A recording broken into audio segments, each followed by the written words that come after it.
You use the term spiritual crime. I'm in strong agreement that there is a spiritual crime occurring here, although I've never used that term before, so thank you for that. But to people that are outside of this conversation, the Bitcoin money conversation, that sounds like a pretty outlandish, maybe sounds like an outlandish claim. Like, how are you connecting the world of commerce and finance to the spiritual domain? So like, how do you approach that conversation and make those connections for people that may have not made them before? I feel like life is a gift. So yeah, as I just said, that once you realize that that is given to you, this physical experience of you, the spiritual being, right? So you are a spiritual being having a physical experience. Then if you decide to not wanting to die, then you have to take everything that comes with life. And I think the biggest thing is what we talked about before, is that uncertainty. So, okay, I decide that that I don't want to die. So I decide that I want to live. But everything that comes with that decision is very unclear. You don't know what's going to happen tomorrow, if you even wake up tomorrow, right? Or if the choice that you make right now in this moment will be the right choice. So participating in life is, I think it's a game. It's a game of which the outcome you don't really know, right? And if you agree that you are a spiritual being having a physical experience, then everything that draws you more to the physical than to the spiritual, I'd say, is a degradation of what you could experience.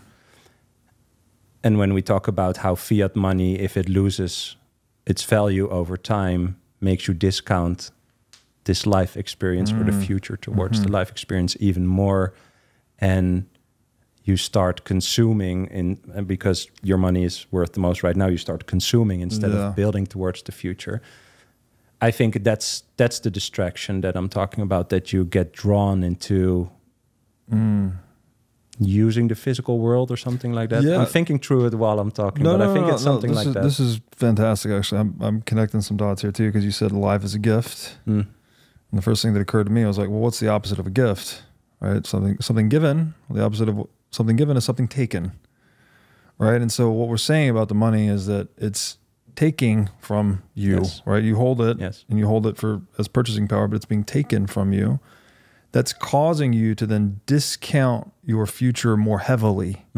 So you have less likelihood of achieving whatever goal you have in the future because you have had energy taken from you.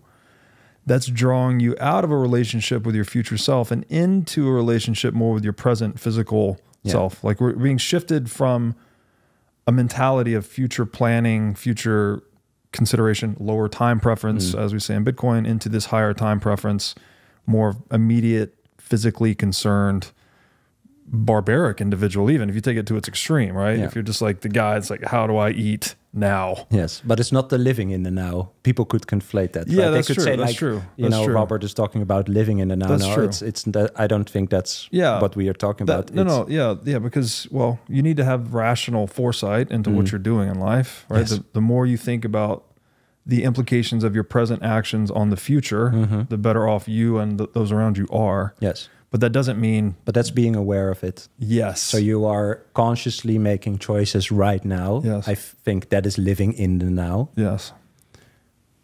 Towards this path in the future, versus if that future is discounted even more, how conscious are the choices right now that you are making? So I think that's what we talk about when you talk about, that's the corruption of... Maybe that's the consciousness, I don't know, or the consciousness aspect of being conscious in this moment. Yeah. The fact that you are not able to take time, because I think it takes time to sit and reflect. Yeah, contemplation is a luxury. And exactly. Yeah. well, if you don't have that time and you don't have that luxury, Yeah. then you will be drawn further away, I think, from the spiritual challenge that everyone has in or challenge, maybe, I don't know if it's challenge or let's say opportunity. Yeah. You know, the opportunity you can give yourself to explore that part of the experience that you have. Yeah. Yeah. So to have this long view and contemplation, but then when you're taking action, you're right. You do want to be mindful, living in the moment, you know, like doing a thing, but thinking about something else, that's not useful. Yeah.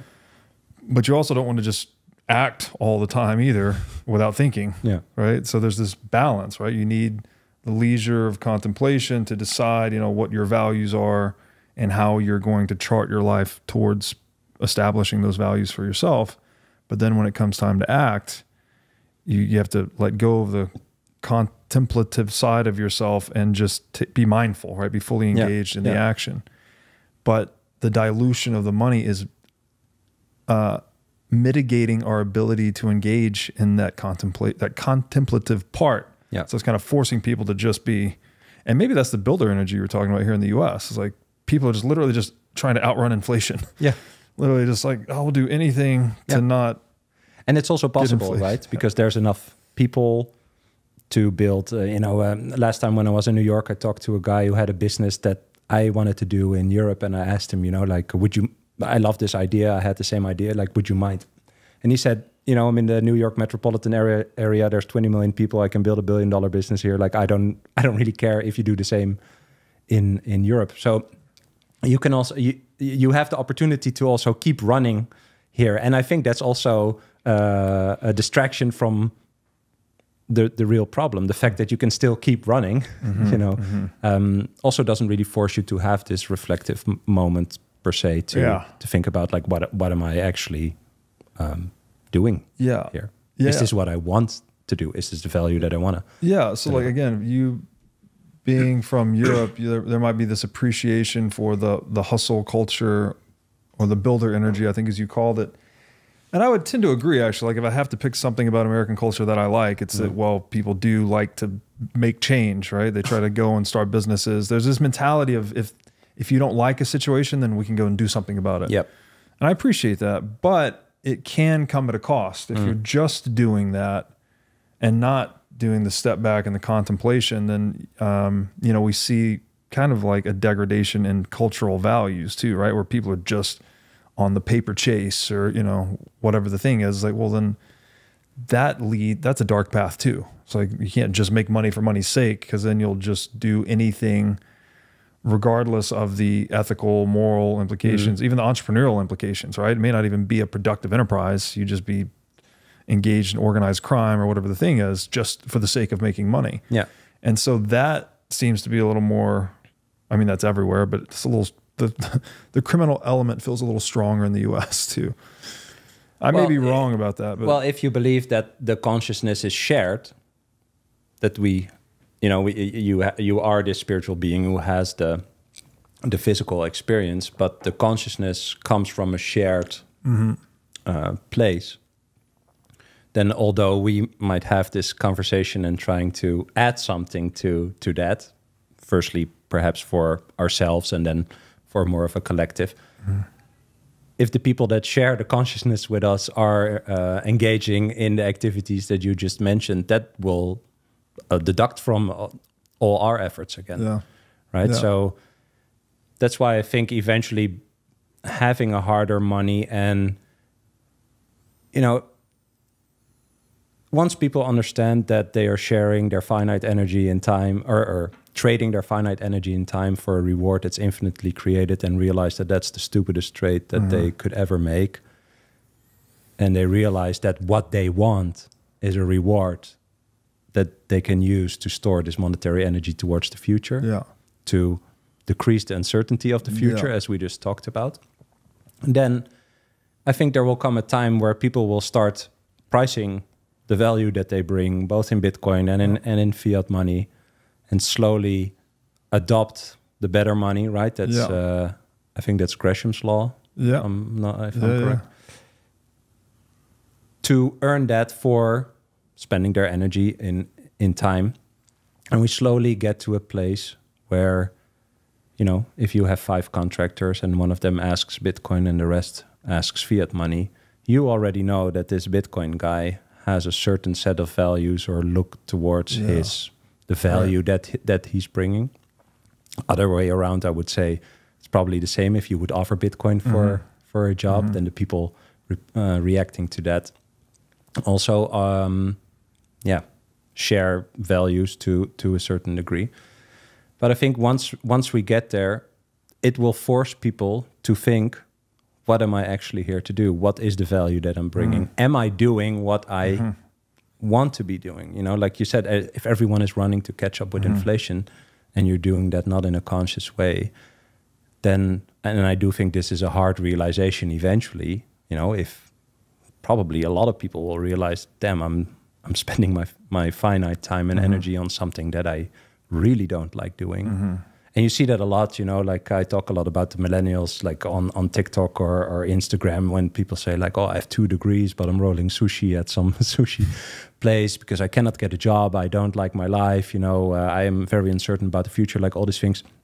You know, of course, it's not a nice realization, but if we can get to a point where we have more, a better money, a fair money, that is a fair reward for the finite time and energy, then we will force people, but in a natural way, I think, to really take this time to contemplate, okay, I'm here, nobody's going to save me. You know, this is all not these are not nice realizations, but I believe for the spiritual journey, you have to get to the point where get in touch with reality. Yeah.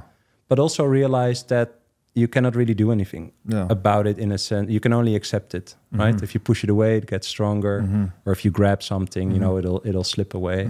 And I think that is the spiritual stepping stone, I would say. Once you realize that you can just accept what life brings you because you decided this morning that you don't want to die. Yeah. That, at least in my journey, that was for me a big stepping stone. Yeah. No, it's fantastic. And the idea of giving people more time, right? It's pretty radical because that's what I think almost everyone comes to this point at some point in life, like regardless of your financial position, that time is the most valuable thing because as you've said, right, we're all mortal. You never know when the end is coming. And so the ability to have more time to spend as you see fit becomes this thing of preeminent value for everyone, whether you're blue collar, white collar, super rich, anywhere in between. And that's what Bitcoin is doing basically, right? No matter what, if it's your business or you're just able to hold the fruits of your labor in something that is independent of others' wishes, basically. Like you get to decide. Yes. Right, you rendered some useful favors to people over time, and you earned savings, and now you get to decide what to do with that, not someone else. Yeah.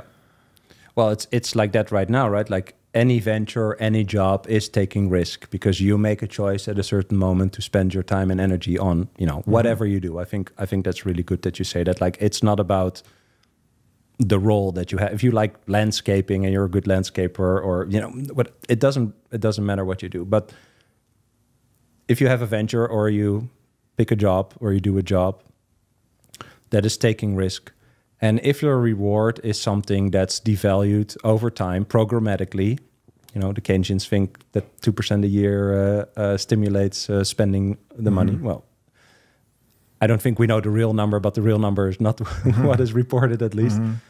When you come home from that job or that venture, you have to take more risk to mitigate this devaluation of the reward that you gathered during the day.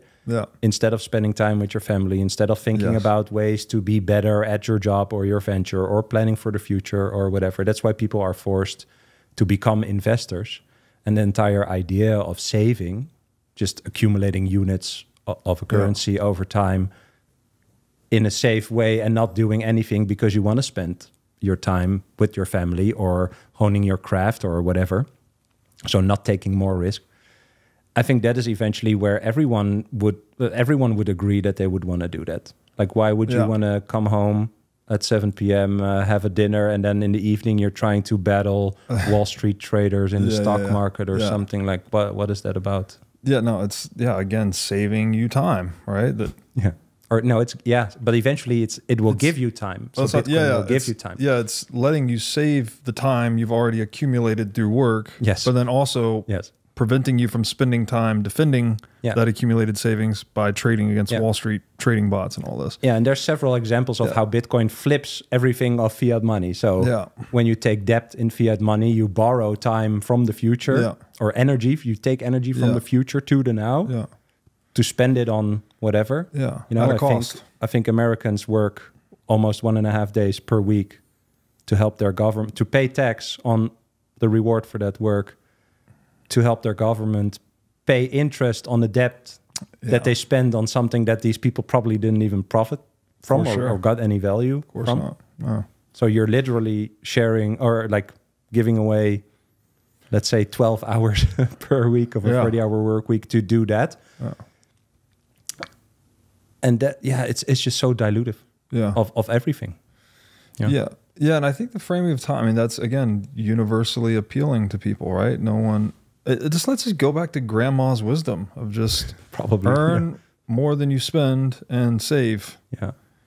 But savings just hasn't worked for a long time. Bitcoin just makes it work again. Yeah. And so it's like, it's complicated and all these things. We can go down the Bitcoin rabbit hole and talk about all these different aspects on it. But the reality is it's just sound money. It should just be that. It should be that you can save. That's also how I see Bitcoin. So I'm not investing in Bitcoin. No, I'm not buying Bitcoin. I'm just moving economic energy that I gathered in still the fiat world, but I'm moving it to an asset that, you know, makes me sleep at night knowing that it's just secured in the right way. I think you had a good example. There was a clip where you said, you know, the M2 money supply in the US, how much was created and how many lifetimes that corresponded to? Yeah, I was just telling you offline, we actually just recorded the global version of that. So I had recorded that with, I think, Peter McCormick a year or so ago, and we just looked at the US M2 and what that equated, the counterfeiting of that currency, how much that equated in terms of human lives, the labor energy of human lives stolen. And we just recorded the global one, and it's staggering. It's February 2024, global M2 is $100 trillion. I'm sorry, February 2020, global M2 is $100 trillion. February 2024, 4 years later, it's $130 trillion. So global M2, broad money, had expanded 30% in 4 years. The average annual wage rate globally at that time was $10,000 per year. So that, if you divide $30 trillion by 10,000, you get 3 billion human years worth of labor energy stolen through the counterfeiting of currency, like the push of a button, basically. Yeah.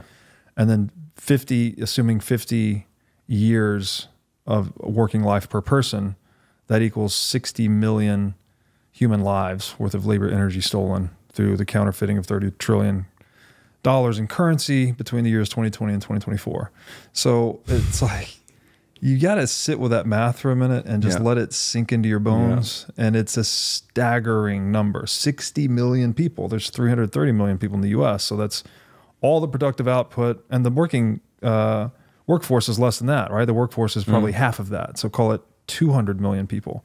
So 1 out of every 3 people in the US, all their productive output for 50 years was literally stolen at the press of a button through the counterfeiting of currency.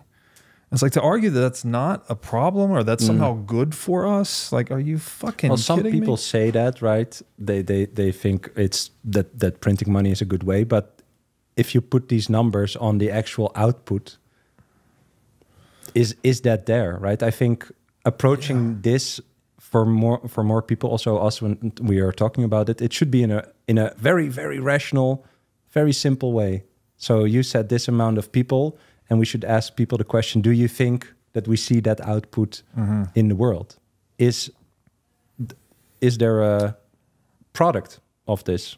productivity. No, is that there? It's because again, and this is maybe it's this nominal, this failure to understand. It's looking at money at face value, right? When people think, oh, you printed money, so we have more money. It's like, no. Money is a representation of goods. Yes. If you just increase the money supply and don't increase the goods, well, then the money buys less goods, right? You've increased the denominator, not the numerator.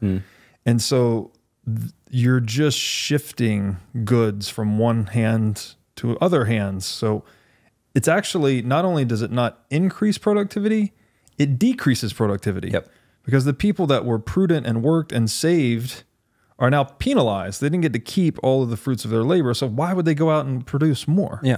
So Well, human productivity is going to go down as a result of that. Well, that's what breaks these incentives, right? Yeah. If I'm a positive person and I want to contribute and I know what my craft is, then this third party that I used to trust or learned to trust, actually devalues all these things that I have that are my character, right? That motivate me to produce. What I also love as an example is if you look at the NASDAQ in dollar terms, it's like just under all-time high or something, right? Like it's really, really high. If you denominate NASDAQ, so tech stocks, in M2, it's all-time, well, it's not all-time low, but it's lower than the top of the dot-com bubble. Yes, right. When I saw that, that's mind-blowing because no one can argue against the fact that the technology now is way better than than 24 years ago, right? And I think that's a good example of how